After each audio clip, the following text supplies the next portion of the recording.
There is a lot of emphasis by the government and the Prime Minister on entrepreneurship and Viksit Bharat. And, it's interesting to think about why or what are the hurdles that face students on a day-to-day life.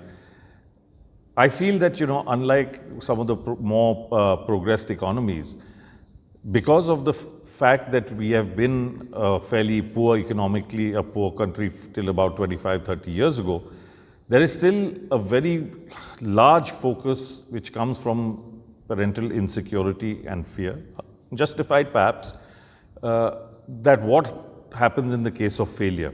And so we are geared towards providing people who can serve others. Indians around the world now are working in the best companies, but essentially they're serving other masters. I think our youngsters, when I interact with them, now have the cultural confidence and the ability and the environment from the government where they can make the transition of making Indians the masters rather than people who serve and who work. Of course, there's nothing wrong in doing a corporate job or working for someone else, but I do not think that one should be limited by the lack of imagination or courage of their parents.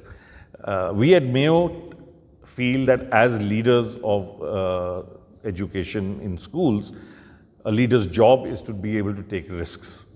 And therefore, we are very, very focused on programs such as this one, which I think teach children far more than a lot of their curricula are. And while a balance is important, but at the same time, I give entrepreneurship courses such as this and projects which are hand-based, it involves so many things which the NEP talks about activity-based learning, about project-based learning.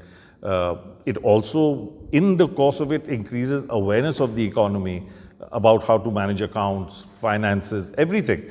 So I think entrepreneurship for this country is imperative if we are to make the jump from being those who serve to those who own.